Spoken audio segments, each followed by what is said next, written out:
네, 이번 8월 초에 있었던 시장의 급락 때문에 많은 분들이 하드랜딩이 오는 거 아닌가, 경기 침체는 반드시 오는 거 아닌가, 그리고 경기 침체가 이번에 오면 좀 심각한 경기 침체가 올 수 있다. 뭐 이런 여러 가지 얘기들이 많이 회자되면서 투자자분들이 걱정을 많이 하시는데요. 그동안에 이 하드랜딩에 관한 부분을 우리가 좀 공부를 해보면요, 대량의 실업을 동반하는 그런 경기 침체가 와야지 하드랜딩이 된다라고 볼 수가 있습니다. 우리나라에서는 IMF 때가 있었고요. IMF 때 아마 나이가 아직까지 40이 안 되신 분들께서는 그때 당시에 있었던 대동은행, 동남은행, 동화은행, 평화은행, 네, 이런 은행의 이름은 아마 좀 낯설실 건데요. 많은 은행들이 그때 무너졌고 없어지고 거기서 우리나라 금융권의 한 3분의 1이 대량 실업자가 되는 사태가 발생했었습니다. 그때 우리나라 지수가 95년 1월 달 정도에 한 1000포인트를 갔었거든요. 그 1000포인트가 98년 6월이 되면 277포인트까지 떨어지게 됩니다. 그래서 하드랜딩 중에 가장 우리가 조심해야 될 하드랜딩은 금융 시스템이 망가지는 하드랜딩이라고 보시면 됩니다. 자, 그러면 또 아마 투자를 하신 지 한 10년 되시는 분들은 다 기억하실 수 있는 하드랜딩이 바로 2008년 글로벌 금융 위기였었고요. 그 말 그대로 글로벌 금융 위기였습니다. 그런데 그때 당시는 우리나라의 금융 회사들이 무너진 게 아니라 월스트리트에서 서프라임 모기지 관련해서, 모기지라면 우리가 집을 살 때 담보대출, 주택담보대출, 장기 주택담보대출을 모기지라고 하지 않습니까? 그 보통 한 30년의 이 모기지를 가지고 그걸 많이 유동화를 시킵니다. 증권화를 시키고요. 그게 스큐리타이제이션이라고 하는데, 그 30년 동안에 받게 될 이자와 대출 원금을 가지고 증권화를 시켜서 그걸 갖다가 또 사고 팝니다. 그런 여러 가지 금융상품을 많이 만들었던 미국의 대형 은행들이 박살나기 시작했던 게 바로 2008년이고요. 그 2008년도에 제일 먼저 무너진 회사가 베어스턴스라는 회사였고요. 보통 은행에는 두 가지가 있죠. 커머셜 뱅크, 일반적인 소매은행을 하는 은행이 있고 시중 상업은행이죠. 그리고 또 하나가 인베스트먼트 뱅킹을 하는, 그러니까 투자은행들이 있습니다. 그때 당시에 많은 투자은행들이 말 그대로 맛이 가기 시작을 했고요. 2008년 1월 달 되면 이 베어스턴스의 CEO가 사임을 하고, 그러고 두 달 뒤에 파산을 하게 됩니다. 그걸 베어스턴스를 시작으로 그 다음에 이제 줄줄이 도산을 하게 되는데, 뱅크 오브 아메리카가 당시에 메릴 린치, 우리가 메릴 린치 되게 유명한 회사잖아요. 그 메릴 린치도 이 서프라임 모기지 관련한 손실 때문에 뱅크 오브 아메리카로 인수가 됩니다. 그리고 잘 아시는, 우리가 2008년을 리만 사태라고 하잖아요. 그게 리만 브라더스라고 하는 세계 3대 인베스트먼트 뱅크가, 투자은행이 망하게 됩니다. 네, 그런 엄청난 금융 시스템의 부실화 속에 미국발 금융위기가 왔었고요. 그때 당시에 지수가 또 50% 이상 하락을 하게 됩니다. 2008년도에, 바로 2008년 직전에 2007년도에 우리나라 코스피가 거의 2100 했었거든요. 그때 펀드 열풍 때문에 많은 사람들이 펀드에 가입을, 주식형 펀드에 가입을 할 때였는데, 그러고 나서 딱 1년이 되지 않은 시점에서 우리나라 지수가 892까지 떨어집니다. 2100에서 892까지 갔었으니까 반토막이 넘게 떨어졌던 거였죠. 자, 그런 금융 시스템이 부실화돼서 생기는 그런 하드랜딩이 있고요. 또 두 번째는 요즘 많은 분들이 얘기하는 닷컴 버블이 붕괴됐을 때입니다. 그러면 닷컴 버블이 붕괴됐을 때는 금융 시스템이 불안한 게 아니고요. 말 그대로 닷컴 회사들이 우르르 무너지게 됩니다. 그 우르르 무너지게 되는 것 중에 보통 큰 위기, 주식시장에서 하드랜딩을 동반하려면요, 아까 우리나라에서도 장은증권, 그 다음에 신세계종금, 뭐 이런 많은 금융기관들이 큰 기관들이 무너지기도 했었는데 미국에서는 리만 브라더스, 베어 스턴스 같은 회사, 메릴 린치 같은 회사들이 무너졌다고 했잖아요. 마찬가지로 닷컴 버블 이럴 때도 보면 큰 기업이 무너지는 경우가 바로 하드랜딩을 동반하는 그런 경기 침체가 오게 됩니다. 그러면 그때 당시에 닷컴 기업 중에서는 엔론이라는 에너지 기업이 있었고요.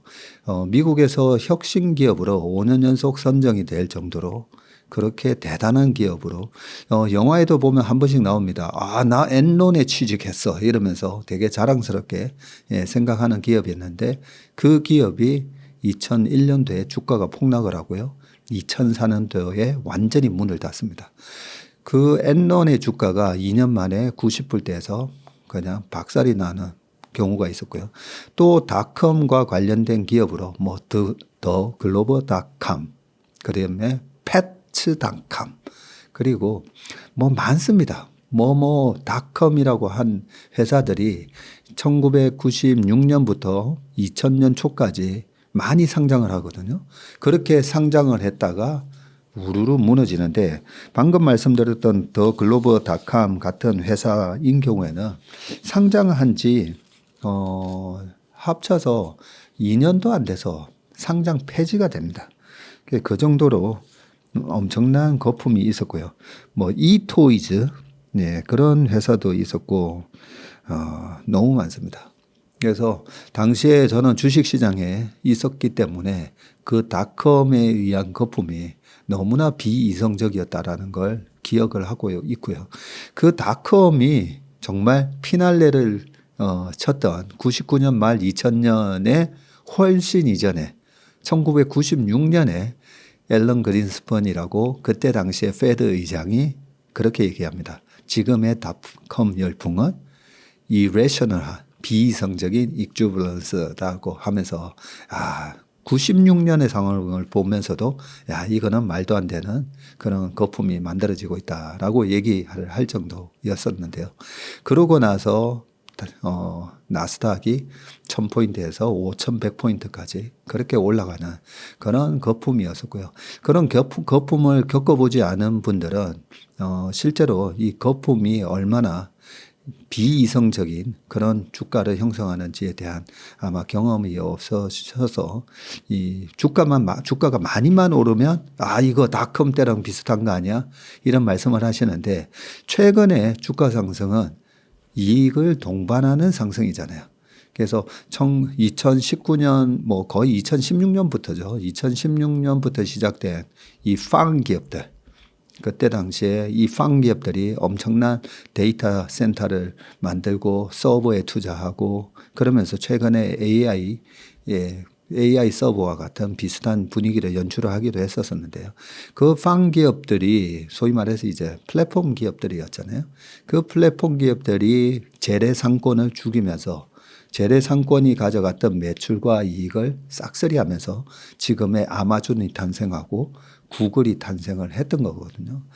그런 모습을 보면 99년 말하고 2000년 초에 실적이 전혀 나지 않으면서 그냥 먼 미래 이 온라인이라는 세상이 다 지배할 거야. 실제로 그렇게 됐습니다. 그렇지만 그때 당시에 온라인은요. 접속하기도 힘들었어요. 그래서 모뎀이라는 걸 통해서 전화를 걸어서 전화 모뎀 통신을 통해서 연결이 됐었고요. 그때 당시는 사진 한 장 제대로 전송하기 힘든 그런 상황에서 앞으로 다가올 닷컴이 세상이 시장을 지배하게 될 거야. 그런 그림을 그리는 단계, 밑그림을 그리는 단계에서 너무 지나친 거품이 있었던 반면에 지금은 투자자들이 굉장히 냉정해졌습니다. 매분기 실적을 체크하면서 투자를 하고 있고요. 지금 주식시장의 이 M7의 종목의 PER은 이번에 한 40배가 살짝 넘기도 했었지만 지금 36배 정도 하고 있고요. S&P 500 같은 경우에는 지금 PER이 한 21배 하고 있는데 닷컴 당시에는요.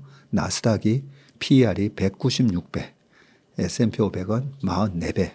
이렇게 했기 때문에 지금 크게 하드랜딩에 오는 두 가지 케이스를 말씀드렸습니다. 금융 시스템이 망가질 때, 그러면 앞으로 1년 안에 미국이나 우리나라나 금융 시스템이 망가질 일이 있을까요? 최근에 보면 우리나라 금융기관도 돈을 너무 잘 벌죠. 미국의 금융기관도 돈을 너무 잘 벌고 있습니다. 자, 그러면 닷컴 때처럼 이 닷컴 아류작들이 마구마구 무너지는 것처럼 최근에 AI 관련된 기업들이 1년 아니면 2년 안에 도산할 기업들이 많은가라고 보면 이번에 AI의 어떤 테마를 그렇게 촉발했던 기업을 보면 마이크로소프트의 오픈 AI였잖아요. 그 오픈 AI가 챗GPT라는 걸 만들어내면서 이 AI에 대한 붐을 일으켰고 거기에 마이크로소프트, 메타와 같은 엄청난 빅테크 기업들이 그 회사가 가지고 있는 막대한 자금을 가지고 이 AI 생태계를 만들기 위해서 엔비디아의 GPU 칩을 마구마구 사들이고 거기에 테슬라 같은 기업도 사고요. 그러면서 지금 AI의 어떤 붐을 만들어냈는데 그게 겨우 이제 1년 됐습니다. 이런 1년 된 상황에서 실적을 동반하고 있는 이런 주가 상승이 닷컴하고 비교하기에는 너무나 비교 자체가 불가하다. 네, 그래서 지금은 이 금융 시스템 아니면 지나친 거품에 의해서 앞으로 하드랜딩이 오기에는 힘들다라고 단호하게 말씀드릴 수 있습니다. 그동안에 그 하드랜딩의 케이스를 방금 두 가지 설명드렸는데 2008년에도 그랬고요. 2000년 닷컴 버블 때도 마찬가지고 실업률이 다 6% 이상 올라갔었습니다. 닷컴 때 2003년도에 보면 실업률이 6%를 살짝 뚫고요. 그리고 2008년 금융위기 때는 2009년 11월이 되면 많은 금융기관의 종사자들이 파이어 되는 거죠. 네. 그렇게 해고당하면서 2009년 11월 되면 미국의 실업률이 10.8%를 기록합니다. 또 하나 케이스가 하나 더 있긴 하죠. 코로나 때였죠. 네, 코로나라는 특수 상황에서 미국의 실업률이 무려 14%를 돌파합니다. 이렇게 하드랜딩이 오는 경기 침체를 동반하면서 주가가 하드랜딩이 올 때는 반드시 이제 실업률이 급등을 해야 되고요. 그래서 이번에도 샤암의 법칙 때문에 4.3% 찍으면서 그동안의 3개월 평균보다 0.5% 이상 실업률이 올라가면서 이런 경우에는 무조건 경기 침체가 왔었는데 라는 이 법칙으로 인해서 많은 분들이 이제 경기 침체가 시작됐구나라고 말씀들을 하시는데 지금과 같은 상황에서 실업률이 그럼 추가적으로 더 급등을 할 수 있는 지금 상황인가라고 보면요. 지금 미국 기업들이 여전히 일자리가 많습니다. 그래서 구직 비율이 여전히 1.2배나 되고요. 이런 구인 구직 비율 상황에서는 말 그대로 실업은 직업을 잃는 거잖아요. 직업을 잃으면 옛날 대공황 때 사진을 보면 줄을 쫙 서 있지 않습니까? 일자리는 하나인데 일자리를 구하려는 사람은 100명이니까. 그런 경우에 실업률이 급등을 하게 되는데 지금은요. 일자리는 120개인데 일하려는 사람은 100명인 겁니다. 그래서 이번에 페드가 만든 이 고금리 때문에 미국의 소비가 일시적으로 좀 위축된 것은 사실입니다. 그런데 여전히 미국 기업들은 튼튼하고요.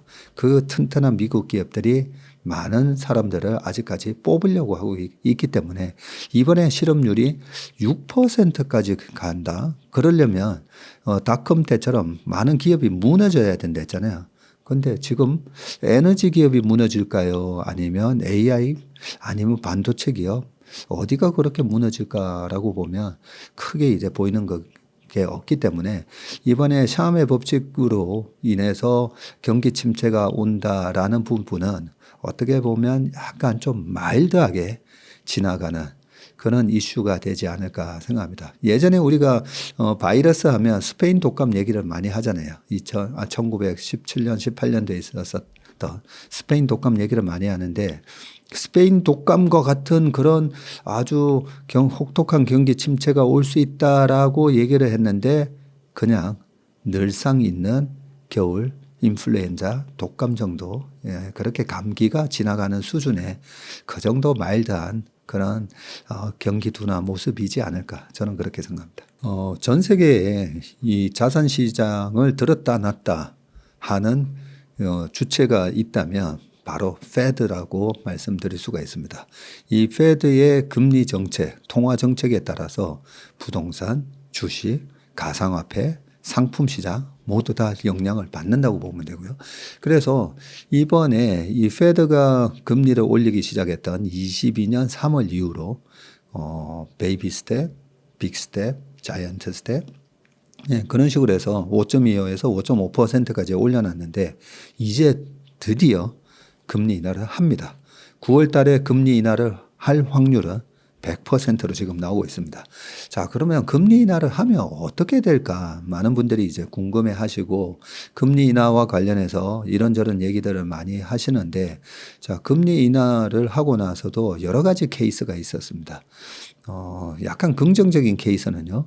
98년도 우리나라가 IMF 겪었을 때 그때 아시아 4마리 용들이 다 이렇게 마시가 있는 상황에서 아시아 이 4마리 용뿐만 아니라 러시아가 그때 당시에 모라토리엄을 선언합니다.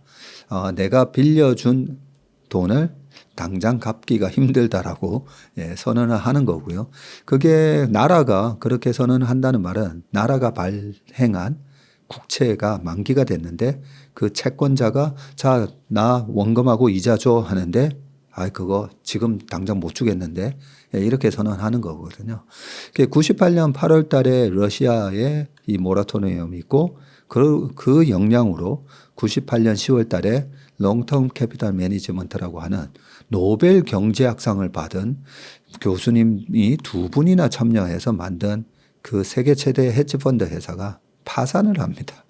이 파산을 하다 보니까 앨런 그린스펀이 허겁지겁 금리를 내립니다. 그 금리를 내려주니까요, 주식시장은 마치 기다렸다는 듯이 폭등을 하기 시작합니다. 그래서 98년 10월 달에 나스닥이 1100을 찍었었는데요. 롱텀 캐피탈 매니지먼트의 파산 소식 때문에 일시적으로 급락하면서 1100을 찍었었는데 2000년 3월 달이 되면 이 1100이었던 나스닥이 5100이 됩니다. 4000포인트나 급등을 한 거죠. 엄청난 거품이 만들어졌고요. 1년 반 사이에. 그런 상황에서 금리 인하가 촉발한 그때 당시의 상황을 이 나스닥의 닷컴 버블의 그 투자자들이 한껏 그 스토리에 취해 있는데 금리까지 인하시켜주면서 나스닥의 버블에 기름을 부었다. 라는 표현을 할 정도였습니다. 그래서 이번에 이 금리 인하가 단행을 되면 그동안에 이 페드의 고금리 때문에 많은 기업 그리고 많은 실물 경제가 스트레스를 받았잖아요. 근데 이제 드디어 금리 인하를 해주는구나 라는 부분에 있어서 분명히 건강한 기업들한테는 그 기업의 자금 조달 코스트를 다운시켜주는 그런 좋은 효과가 나옵니다. 그리고 금리가 떨어지면요, 모든 자산 가격이 원래는 올라가게 돼 있죠. 모든 자산은 이 미래의 캐시플로우를 금리로 할인을 해서 현재가, 프레젠트 밸류를 구하기 때문에 금리가 낮아지는 거는 무조건 일단은 투자 자산한테는 유리한 상황이다라고 볼 수가 있습니다. 자, 그럼에도 불구하고 금리 인하가 있었을 때 과거의 사례를 보면요. 항상 금리 인하가 있기 전에 시장이 요동을 칩니다. 왜냐하면 금리 인하를 해야 될 정도로 지금 경기가 안 좋은 건가? 이런 의심을 하게 되거든요. 그런 의심을 할 수밖에 없었던 게 코로나 때 2020년 코로나가 빵 터지니까 페드에서 갑자기 금리 인하 50, 100 이렇게 전격적으로 하잖아요. 왜냐하면 실물 경기가 박살나는 상황이었으니까요. 그리고 2007년 말에 서프라임 모기지 사태로 인해서 이 서프라임 사태가 일파만파로 금융시장에 영향을 줄 것 같으니까 그때도 벤 버냉키가 금리를 전격적으로 인하를 합니다. 그래서 투자자들은 금리 인하를 할 때가 오히려 도망가야 되는 거구나. 주식시장에서 도망을 가야 되는 신호라고 또 생각을 하는 경우가 많습니다. 그뿐만 아니라 닷컴 버블이 깨졌을 때도 마찬가지입니다. 닷컴 버블이 깨졌을 때도 2001년 1월 3일부터 페드가 금리 인하를 하는데 2000년 하반기부터 닷컴 아류작들이 문제가 생기기 시작했었다 했잖아요. 2001년에는 엔론 사태가 생기고 이런 부분을 보면서 도미노처럼 기업이 무너지는 것 같으니까 그때도 페드가 금리 인하를 그때 당시에는 6.5에서 6%, 6에서 5.5 이런 식으로 금리 인하를 단행합니다. 이런 과거의 역사 때문에 금리 인하를 하면 무조건 도망을 가야 돼. 도망갔다가 금리가 충분히 낮아지고 나서 실물 경기가 망가지는 걸 확인하고 나서 그러고 나서 투자를 해야 돼. 네, 이런 공식을 가지고 계신 분들도 많다 보니까 이번에 9월 달에 금리 인하를 앞두고 한 달 반 전부터 시장이 요동을 쳤던 거고요. 2019년에도 금리 인하를 단행을 3번을 했었거든요. 그때도 보면요. 2019년 7월 달에 단행을 했는데 5월 달부터 주가가 막 최근처럼 이렇게 막 흔들립니다. 그래서 이 금리 인하 자체에 대해서는 좋은 케이스도 있었지만 안 좋은 케이스도 많았기 때문에 금리 인하에 대해서는 일단은 투자자들이 장기적으로는 결국은 좋은 이슈다라고 하지만 단기적으로는 혹시 하드랜딩의 시작인가? 이런 부분에 대한 의심을 하기 때문에 이런 의심이 없어지려면요. 2019년처럼 7월에 한 번, 그 다음에 남은 하반기 동안에 2번을 더해서 3번의 금리 인하를 하는 동안, 실업률 양호하고 경기가 기업 망가지는 거 없고 괜찮네. 네, 괜찮다네라는 게 확인이 되면서 2019년에 마지막 금리 인하를 3번째 하고 나서는 주가가 위로 빵 튑니다. 우리나라 주식도 그랬고 미국 주식도 그랬고 그랬기 때문에 이번에 첫 금리 인하를 하면요. 9월 달에 금리 인하를 하고 나서 이게 정말 하드랜딩인지 아닌지 샴의 법칙대로 실제로 경기 침체가 오는지 아는지 여기서 실업률이 더 치고 올라가는 모습이 나오는지 안 오는지 사람들은 확인을 하려고 할 겁니다. 근데 여기에다가 또 불확실성이 하나 더 있죠. 11월 달에 있는 미국 대선. 이거 누가 되는 거야 도대체. 이 불확실성 때문에 금리 인하 이후에 아직까지 대통령 선거는 아직 안 끝났고 그래서 9월 말부터 이 10월 시장이 또 한 번 막 요동을 치는 모습이 저는 나온다고 보고요. 그때면 10월 달에 나스닥이 또 뭐 3%씩 하루에 빠지는 그런 모습들이 또 연출될 거라고 생각하기 때문에 일단 10월 말까지는 미국 대통령 선거에 대한 불확실성도 있고 실업률이 어떻게 되는지도 확인하셔야 되고 그리고 3분기 미국 기업들의 실적도 어떻게 되는지 확인을 하고 10월 말에 투자를 하는 게 낫다는 생각이고요. 아마 10월 말이면 제가 봤을 때는 하드랜딩은 없다라고 보기 때문에 투자자들은 글로벌하게 큰 자금을 가진 이 빅머니들은 10월 말에서 11월 달부터 다시 또 주식시장에 돌아와서 공격적인 투자를 할 거다. 저는 그렇게 생각합니다. 이번 8월 초에 우리나라 코스피가 하루에만 8% 넘게 빠지는 그런 초유의 급락 사태가 나왔는데요. 자, 8% 이상 빠진 경우는 과거에 언제 거의 뭐 2008년 이 금융위기 때 많이 나왔었거든요. 그때 이후로 이렇게 빠진 적이 없었었는데 아마 많이 놀라셨을 것 같습니다. 그런데 이번에 그 하락의 트리거가 됐던 게 바로 일본 중앙은행의 25bp 금리 인상이었었던 거고요. 자, 제가 예전에 대학교 때 투자론에 대해서 공부를 할 때 투자를 하는데 이 투자의 수익률을 계산을 할 때 조달 코스트를 계산을 하더라고요.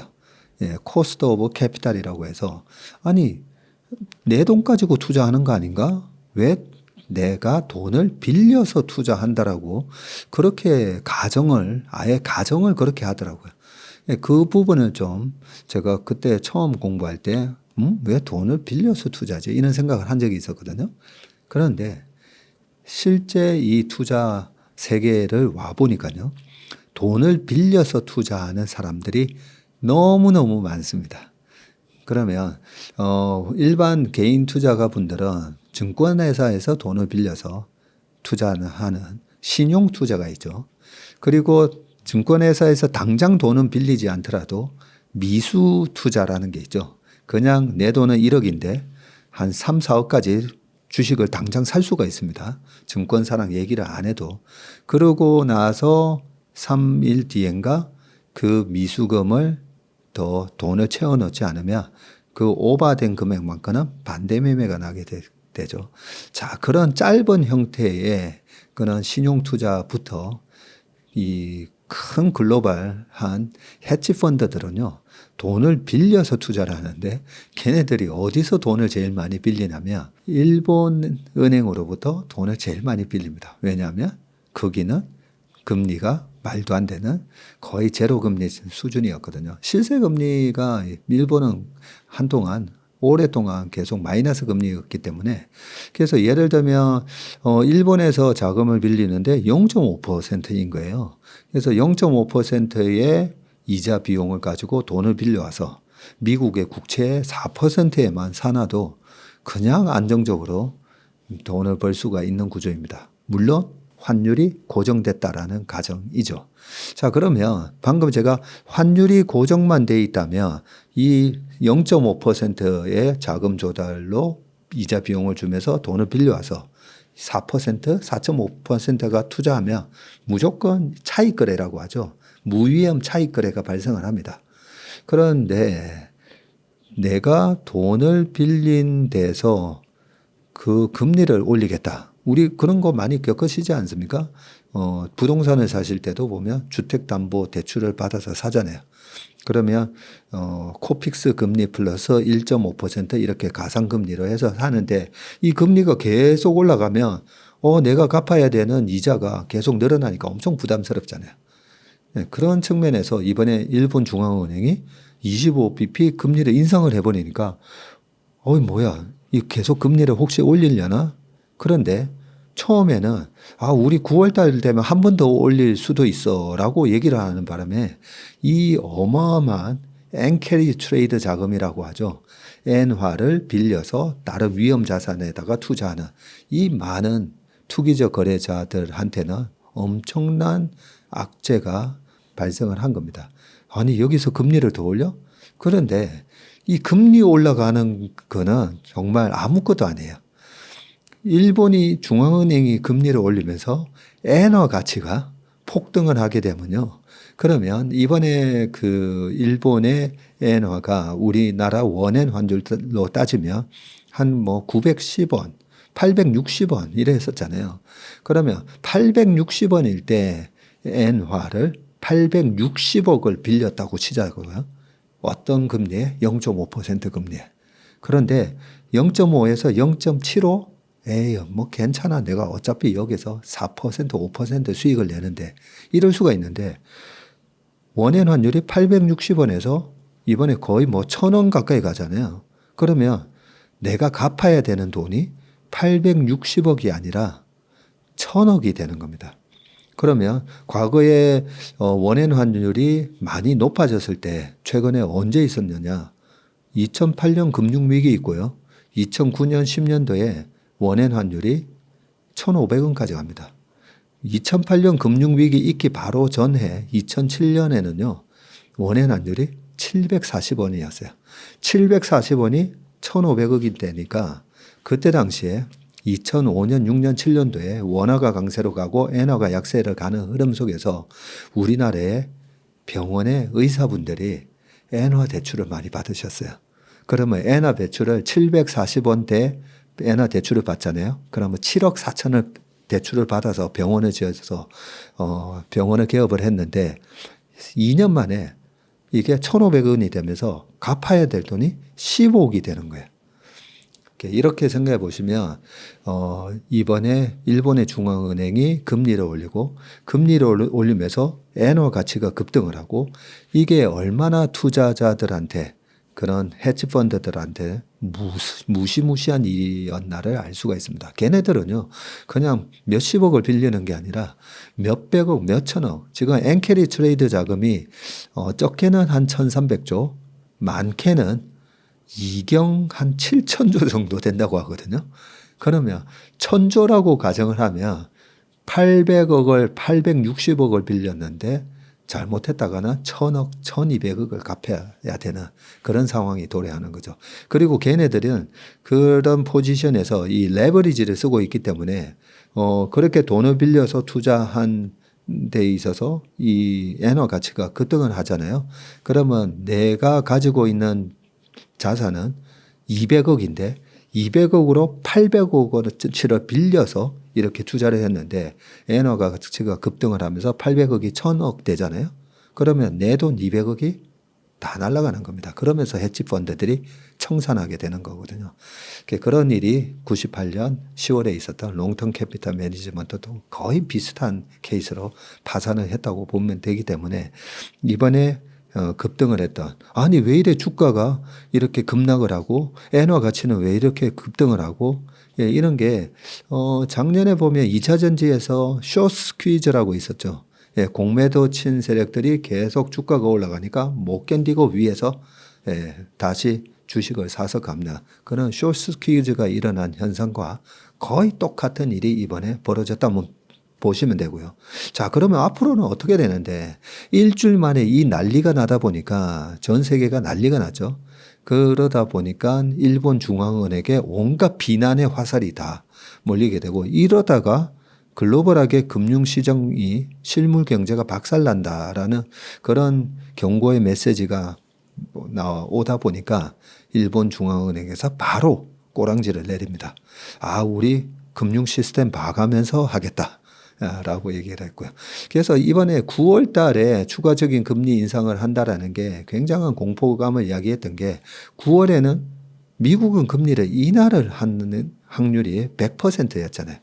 미국은 금리 인하를 하는데 일본은 금리를 올려 여기에 그 시기도 맞물리면서 더더욱 공포감을 자아냈었다라고 보시면 될 것 같습니다. 그래서 이번에는 일본 중앙은행이 촉발한 하나의 큰 해프닝이었다라고 보시면 될 것 같습니다. 네, 이런 해프닝이 있었는데요. 앞으로 주식시장은 어떻게 될까? 우리가 2023년 3월에도 미국의 지방은행 사태가 있었잖아요. 미국의 지방은행이 뭐야 실리콘밸리뱅크 이런 은행이 파산을 해? 그런 두려움 때문에 그때도 야 금융 시스템 위기가 오는 거 아닌가 그렇게 한번 주가가 확 빠지다 보면 밑에서 이 내가 투자하는 기업이나 내가 투자하는 자산에 대한 어떤 확신이 없는 그냥 포모 현상으로 아니면 가볍게 나도 한번 투자해볼까 했던 사람들은 그런 두려움 때문에 밑에서 다 포지션을 털게 됩니다. 그걸 갖다가 이 주식시장에서는 쫀칭을 턴다라는 표현을 하는데요. 그래서 강한 어떤 공포스러운 국면이 지나고 나면 그 공포의 위기감에 심리적으로 약한 분들의 매물이 밑에서 쏟아지게 되고요. 그 쏟아진 매물을 누가 가져가냐면요. 강력한 확신을 갖고 공부를 많이 하고 노련한 베테랑의 그런 스마트마니들이 그 매물을 걷어가게 됩니다. 그렇게 걷어가게 되면 주식시장이 오히려 가볍게 올라가는 그런 경향이 있습니다. 그래서 과거에 코로나 때 너무 무시무시했었잖아요. 그 무시무시한 상황에서 금리 인하를 해줬더니 어떻게 됐죠? 주가가 폭등을 했지 않습니까? 그런 현상이 이번에 8, 9, 10월 달에 경기 침체에 대한 두려움, 아니면 하드랜딩에 대한 두려움, 이런 얘기가 많으면 많을수록 그런 심리적으로 취약한 물량이 오히려 베테랑 스마트마니로 넘어가면서 수급이 깨끗해지고요. 그러고 나서 올 11월부터 내년 상반기에는 실제로 경기가 위축되지 않잖아요. 실제로 큰 기업이 무너지는 일이 발생을 하지 않잖아요. 그리고 AI 거품 아닌가 했는데 AI 쪽에 더 많은 투자와 더 많은 그런 매출이라든지 이런 게 발생을 하게 되면 주가가 한 차례 더 랠리를 이어가게 되고 저는 그걸 이번 상승에 22년 12월 달에 바닥을 찍고 시작된 이 강세장에 1파 상승, 2파 조정, 3파 상승, 4파 조정, 5파 상승 이렇게 크게 엘리엇 파동이 있다라고 보면 1파 상승이 22년 10월 달부터 작년 8, 9, 10월 달에 쑥 빠졌었잖아요. 작년 7월까지 있었던 1파 상승이고요.